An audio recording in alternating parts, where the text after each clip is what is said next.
Okay, today we're going to try some of the Chapter 9 homework, the practice problems, which again seems to take up the most time for many students. So let's go ahead and get started. So in this question number 1, we're given the initial dividend, recently paid $4 dividend is growing at 12% per year for the next 3 years and then 5% after that. And they want the expected dividend 5 years from now. So we need the dividend 1 year from now is 4 plus 12%, which gives you $4.48. The dividend 2 years from now would be $4 times 1.12 squared, which should be $5.0176 for dividend 2 years from now. D3 would be 4 times 1.12 to the third power, which gives us 5.6197. And then after that, that's your 3 dividends. So then after that, it's growing at 5% per year. So take 5.6197 multiplied by 1.05. That gives us 5.9, and then multiply that again by 1.05 to get D5. Dividend in 5 years expected to be 6.1957. So round it off, I guess that's 6.2. And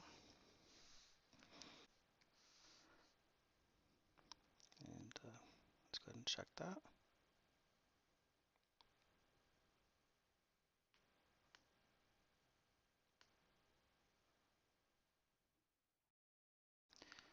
Okay, next question.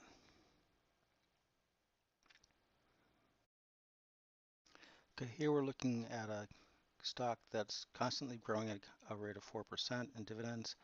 Next year's dividend is given 1.5, and the required return on the stock is 9%. So here we use the present value of a growing perpetuity is D1 over R minus G, where R is the required return on the stock. So that'd be 1.5 divided by 0.09 minus 0.04. And that gives us 30. So the answer should be 30.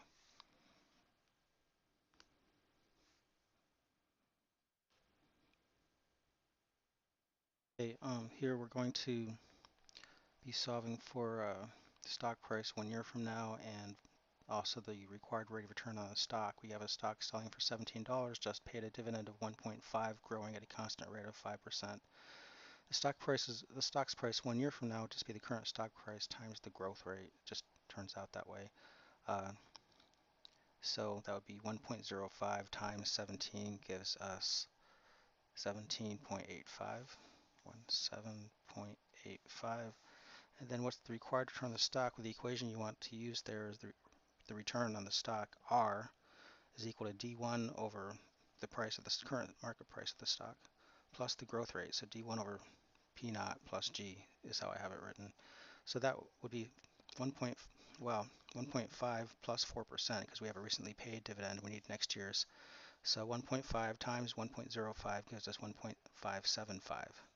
So D1 over P plus G would be 1.575 divided by 17 plus 0.05, which gives us 14.26.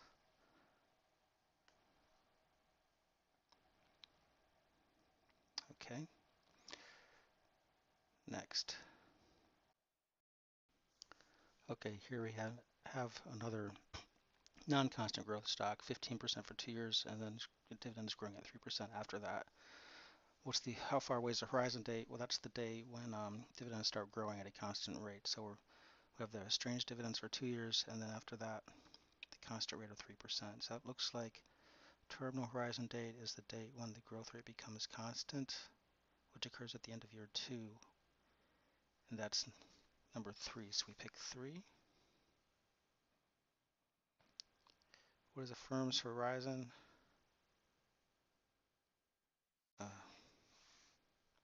Or continuing value. Oh, the value of the stock moving on from that point in time. Well, that's the first constantly growing dividend, D3 over R, the required return on the stock, minus G. So that's D3 would be, well, of course, have to calculate all the dividends in this.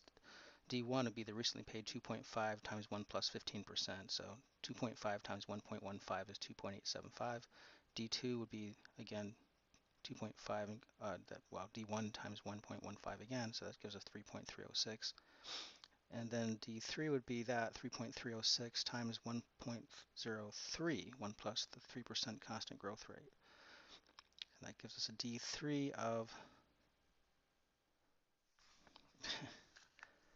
hold on, times 1.03, 3.405 so 3.41, I guess, to the nearest. And then the intrinsic value, that's the present value of the two odd dividends, present value of 2.875 in 1 year, that is divided by 1.14, the present value of 3.306 in 2 years, plus the present value of the constantly, the constant growth perpetuity, which D3 over R minus G is 3.405 divided by 0.14 minus 0.03 gives us 30.96. The 30.96 plus the $3.31 dividend is what we're getting at the end of year 2. Discount it all back to the present, and I'm getting 28.89.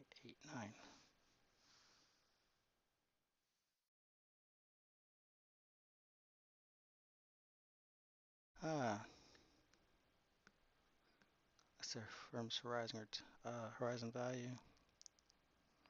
Oh, that's the value of the stock in the future. It wasn't the dividend, of course, so that would be the 30.96, which we got. That's the D3 over R minus G.